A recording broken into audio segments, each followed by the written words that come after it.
I was born a son of legacy, then branded a warlock, cast from court. She gave me fire and chained my heart, called it a pact, called it purpose. But even in exile, even alone, I still choose to be a hero. Welcome to the Forgotten Realms, the home of Dungeons & Dragons and Baldur's Gate 3.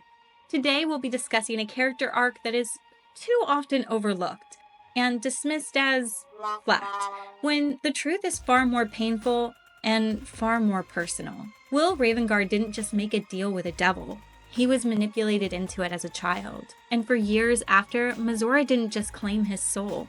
She claimed his chances at personal relationships. In this video, we'll be unpacking the emotional cost of that non-spiritual brushing, because my YouTube overlords will not let me say those words, how it is portrayed in the game, and why Mizora's influence is one of the darkest, most under-discussed relationships in the game. And if you've been here for a hot minute, you'd know that after Astarion, Wyll is my next favorite character to romance. At first, I was so blind to anyone but Astarion, I had no strong feelings one way or the other. But after getting the OG Polymod installed, I fell madly in love with Wyll. Ironically, it was during my Astarion approvals only run that I fell in love with Wyll. I just didn't include all the other romances in the final edit, but I do often show clips from them in the background as B-roll and essays. However, content with Wyll, Karlach, and Lae'zel tends to, how do I best put this, sink into the void of bleak nothingness at the bottom of the algorithm my YouTube overlords control. So this is a passion project essay. A love letter to a man who stole my heart and who I honestly ship with my boyfriend more than anyone else. If you enjoy deep dives like this into characters that we love, there's just one more thing that needs to click. You. Please click that like and subscribe button, because if we hit 5K by the end of the year, we'll be doing a special project for the Astarion girlies, and we don't want to let the darlings down. In this essay, we'll be using a variety of sources, from official materials to official fictional materials, online resources, D&D communities, and years around the table. So grab your cozy drink and relax, because I'm about to go a little deep. Wyll's story begins not with ambition, but with catastrophe. At just 15 years old, with his father away and his city under siege by Tiamat's cultists, those who worship the evil dragon goddess of the Hells, Wyll hears a whisper in his mind. Unearthly, inevitable. It calls him to the battlefield, and he follows. He sees the carnage, the chaos, the helplessness of a city underprepared, and then she appears. A devil, beautiful and cruel, and she offers him a way to save it all. All it will cost is his soul. This isn't a heroic sacrifice. It's not a choice that was made because he was so strong. It was a child who was backed into a corner with the fate of thousands laid on his shoulders. And saying that in no way undermines his sacrifice, his selflessness, or his heroics. But he was still a child, a teenager. And even if in this era that would have afforded him duties, our minds still are not fully formed at the age of 15. Mizora doesn't come to Wyll as an equal. She comes as a manipulator, cloaked in power, preying on his desperation and sense of duty. Her offer isn't salvation, it's coercion, wrapped in the seductive language of heroism, but devoid of any real freedom. And to be clear, this is non-spiritual brushing, not seduction. Although she flatters him, promises him greatness, and tells him he's special, chosen, she still carefully isolates him from his family, his legacy, and any possibilities of love. And to remind you, in case you missed the Mistra episode, the legal definition of brushing states, in legal terms, brushing refers to the process by which an individual, often a predator, cultivates a relationship with a child or a vulnerable adult with the goal of ultimately exploiting and abusing them. Although this is often used in a spiritual nature, it can instead involve other illegal acts, such as financial fraud or exploits that profit the abuser. For example, an adult convincing a child to work without pay for experience, and a field in which getting experience wouldn't lead to a career would be considered corporate brushing. In this case, Wyll's enslavement of his soul would fall into what is called service brushing. And the game makes one thing painfully clear. Wyll didn't want this. He didn't seek her out, and although he doesn't regret the pact, and he believes he made the right choice for the greater good, he does fear what it made him. And even more than that, he fears what it took away from him. By the time we meet him in game, the damage has already been done. He's already lost his name, his place in the court, and even his relationship with his father. And the hero's mask that he wears, it's not pride, it's a penance. Because Wyll still believes in doing the right thing. Even when the devil who made him insists that he belongs to her, he refuses to surrender his moral compass, his empathy, and his autonomy. That belief is what keeps him human, even when everything else tries to take that away from him. Of all of the companions, Wyll is most noble and heroic. He is selfless, devoted, and resolute. However, his heroism is deeply colored by years under Mizora's influence. In Act 1, for example, he has banter that reveals that he sees Astarion not as a man, but as a monster. Editing kit here. So, fun fact, I'm about to show you 2 clips, and one of them actually has early access Wyll's voice before they recast him. And this is because all of the banter in Act 1 was actually in early access, and they just had to re-record some of the lines. But that also means that a lot of Wyll's character from early access was kept, even though they did change his story a bit. But we'll get into that more in his early access chapter. Astarion, how is the rat diet going? It may soon come to an end if you don't shut your mouth. A question for our master monster hunter. How would you approach killing a vampire? A full-on vamp, you mean? Lower it into the sun, drive a stake through its heart. And that's not the end of it. The suckers are wily. No offense. None taken. Wiliness keeps me alive. More or less. He also treats goblins as nothing more than evil to be exterminated. Wait! I yield! I yield! He wants mercy. I say show it to him. Decisively. Help! Help me! Good. No telling how many lives he might yet have taken. Tonight, the coast breathes easier. Now here's somebody special. The Absolute has touched you, hasn't she? Priestess Gut needs to touch you too. Hold out your arm so I can mark your flesh. A priestess. One of the leaders, no doubt about it. Let's make her squeal. Also, fun fact that not only did I learn, but you can see in the Astarion Approvals Only video, outside of the Grove and the Underdark, in Act 1, Astarion and Wyll almost have exactly the same approvals for every choice that you make, especially with the goblins. He has to be convinced that Karlach, a tiefling, is not a devil in disguise. Don't believe her lies.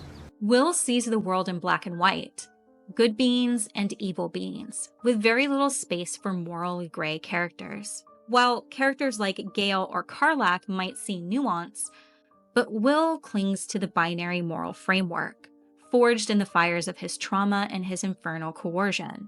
And yet, as the game progresses, he grows. As he travels with Tav, Wyll begins to soften. He starts to see Astarion as more than his master's puppet. Our very own vampire's the missing pawn in his master's deadly game. Now, how about we go and reverse Khazad-dûr's fortunes?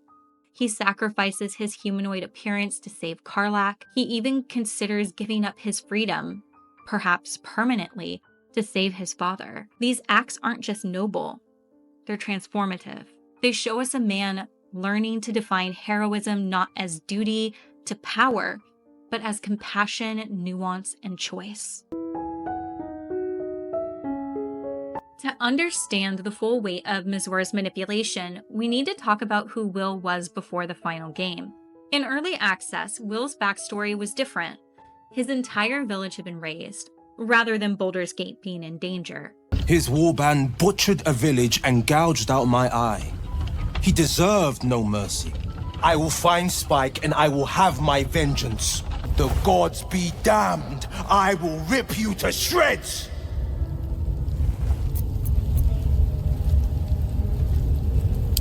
By Grazit's cock, you're going to let him live?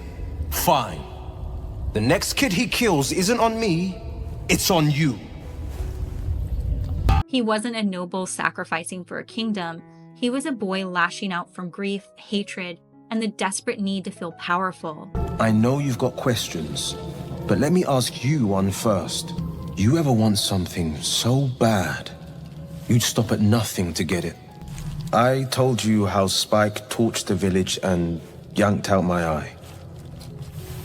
I vowed to the hells and the heavens that I'd make him pay.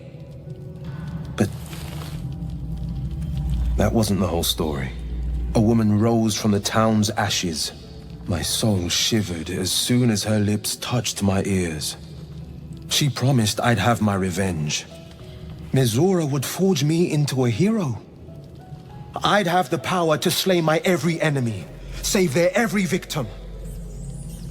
All in exchange for my endless devotion. She only revealed her true form after I'd said yes. A Cambion. Half human, half devil. You were right about the fake eye. It's a sending stone. Mizora can call on me whenever she wishes. Patron seems too soft a word. Puppeteer, maybe. She raised me from spoiled brat to shining savior. I reckoned if I slayed enough monsters, saved enough villages, I might bring peace. The flames and fury of the 9 hells themselves. She showed me how to conjure fire and to command beasts. The more I craved, the more she promised. Balls of fire, festering clouds. The frontiers parted and the beasts cowered. A legend had come.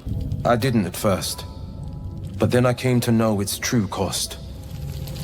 I took my first taste of victory, sweet as silkroot. And then another, and another. Mizora would come just after battle. Kiss my neck, touch me just so. Dangle just one more promise over my head. A game with no winner and no end. He was lonely, isolated, sarcastic to cover the cracks in his armor. In many ways, Wyll was more like Astarion than the version we got of Wyll in the final release. But 2 flirty, wounded men masking pain with charm, both burdened by a past that touched the core of their ability to form romantic connections, might be too many. And then there's the moment everyone who played Early Access remembers. If you kissed Wyll as Tav, he was physically punished. Mizora sent searing pain through his infernal eye, not disapproval, but sheer agony. May I? An ache grips your head. You see a flash, bronze hair. This time, you see a full face. A woman, skin pale as the moon, lips impossibly pink.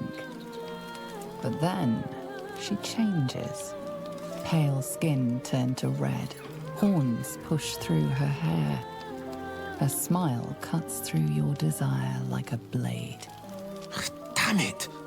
Must she ruin everything? I'm sorry. It's not supposed to be this way. Mizora refused to let him be loved, not even briefly, not even in fantasy. This is a sign of brushing. It's control. She didn't just bind his soul, she leashed his humanity. She weaponized desire, pain, and shame until he stopped reaching out for connections with other people entirely. And maybe that's why the version we got in the full release was changed. Because 2 flirtatious trauma survivors might have felt too similar. Or maybe it was something else, something that would make an entirely different essay and a wider panel of voices to properly explore. But here's the truth.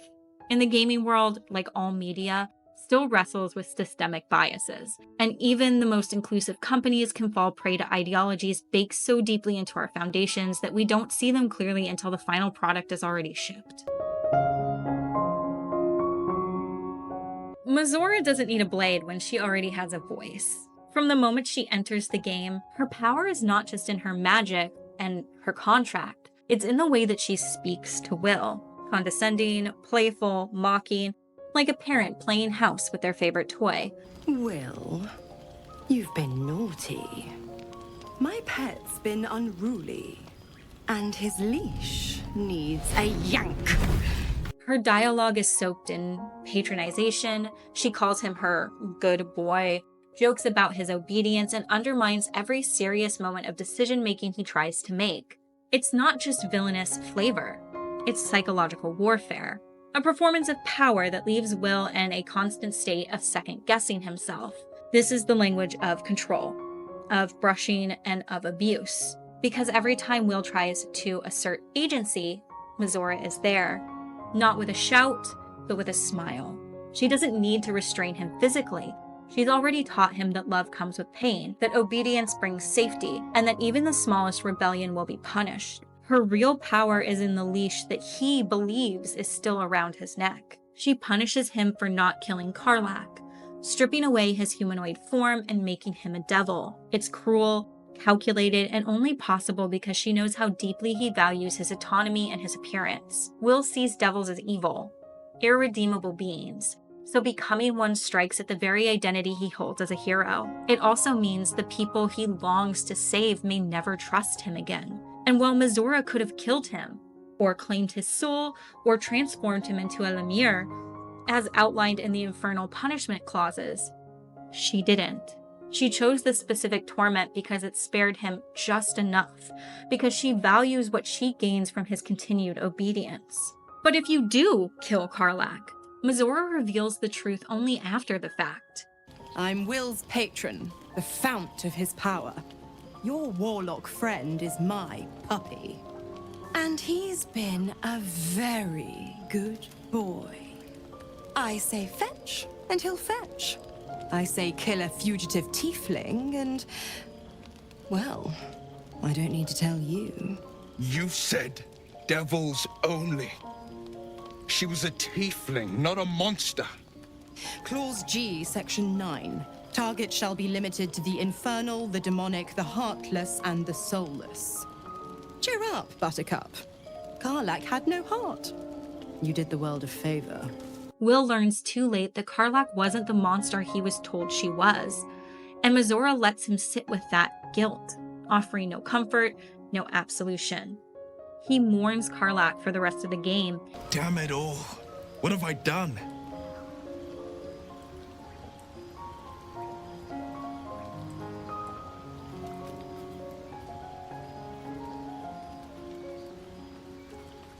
Not this.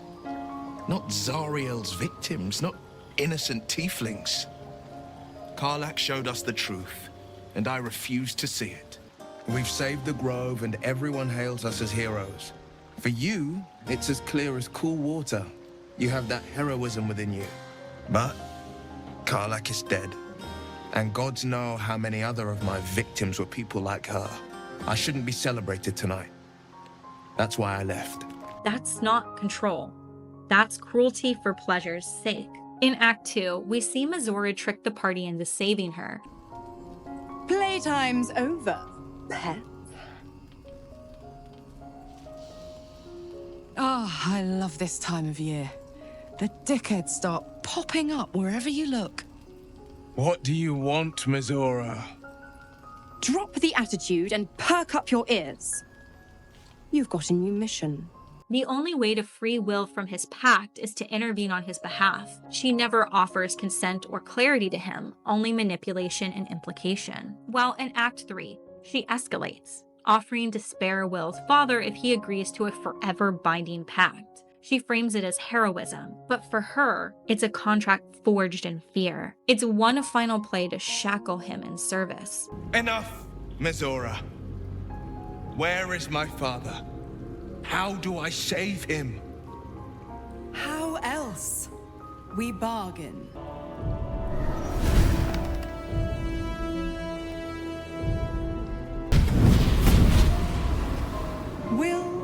Ravengard, a choice is before you. Option 1. I show you the way to your father. I guarantee him no harm except that from you and your allies. And you pledge your soul to me and the archdevil Zariel in a pact eternal. And let's not forget, Mizora kept the terms of the contract hidden from him. She made Wyll believe there was no escape. She told him he was powerless. But that's not just abuse, that's psychological dismantling for personal gain. She dehumanizes him at every opportunity. She sees him as a toy, a pet, a plaything. Wyll, buddy, I thought it was time I dropped by the doghouse. It's not subtext. It's literal. Her attempt to seduce Tav mid-romance is not only cruel, it's an additional power move. A reminder that she owns Wyll to Wyll, that she can interrupt his love, his peace, his body whenever she wants to. And while other companions have romance scenes in Act 1, Wyll doesn't truly connect until Act 2, when you catch him dancing. He is one of only 2 original companions whose spicial relationship doesn't happen until Act 3. And in his case, the reason is emotional. Wyll wants romance, real connection, not trauma bonding, not obedience, just love. But love was the very thing Mizora trained out of him, which makes his journey back to it all the more heroic and beautiful, because even someone who feels broken can still choose beauty and love. And Wyll, he chooses that every single time. Wyll's rebellion doesn't begin with swords or spells. It begins with mercy. When Mizora commands him to kill Karlach, Wyll refuses, not because it's easy, but because it's the right thing to do. He sees her, hears her, understands that the world painted her as a monster. But where Mizora demanded blood, Wyll offers trust. And when the punishment comes, when his body is twisted into something he was raised to fear, he doesn't beg. He simply says he will continue to fight the world's monsters and protect people even if they see him as a monster himself. That's the moment Wyll stops being her weapon and starts becoming his own hero. He continues to seek love, despite everything, despite the conditioning carried over from early access, despite the pain Mizora linked to physical intimacy. Wyll still reaches for Tav. Even when romance requires a dice roll to get a kiss. I always enjoyed a bit of pomp. I once beat the Baldur record for the most sarabands danced in a single evening, much to the exhaustion of the good ladies and gentlemen of the gate. I had years of lessons, but in truth, it's all about your partner. You cut quite a fine figure. I can just imagine leading you with an entire ballroom watching. But who am I fooling? I can't go back to that life.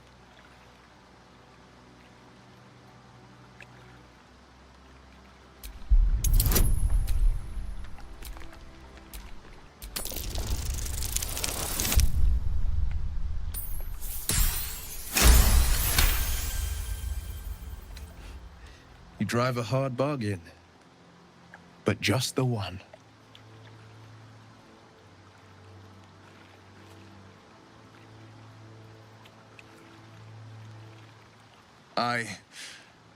Well, then, you've got a party to get back to. After all, tonight is about you. Even when other companions offer themselves more easily, Wyll holds back. Not out of fear, but because he wants it to mean something. In the Mind Flayer colony beneath Moonrise, Mizora once again tries to tighten her grip. But Wyll, if you haven't done it already, will finally negotiate. He refuses to release her unless she releases him. Now, by Grazit's cock, get me out of this thing! I'll do it, and you'll set me free. Yeah. So, get to it already. That alone is revolutionary, not because it breaks the pact, but because it breaks her script. And in Act 3, Mizora plays her final card, Wyll's father held hostage. The price? Eternal servitude. Wyll can sign or Wyll can resist. And if you guide him to stand tall, he'll choose freedom.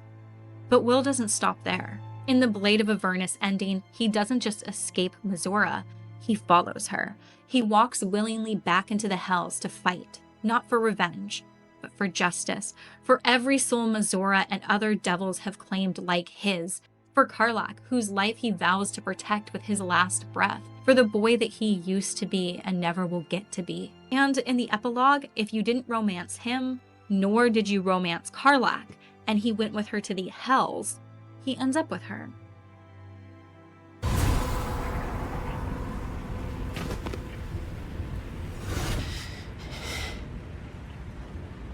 Well, soldier, here we are. It worked. My engines calmed down. I shouldn't have let you come here. This isn't going to be easy, you know. Zariel's going to come at us with everything she's got. Gods, like clockwork. They'll be on us soon, but there's just enough time.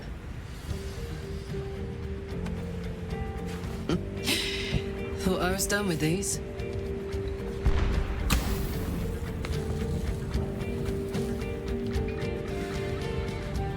But then, there was you.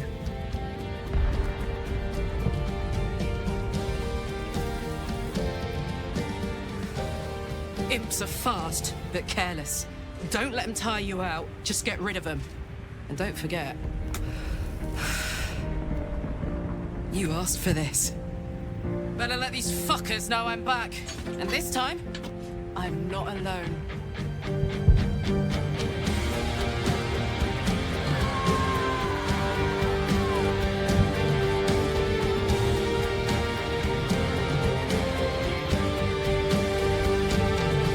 Surviving Avernus is just non-stop.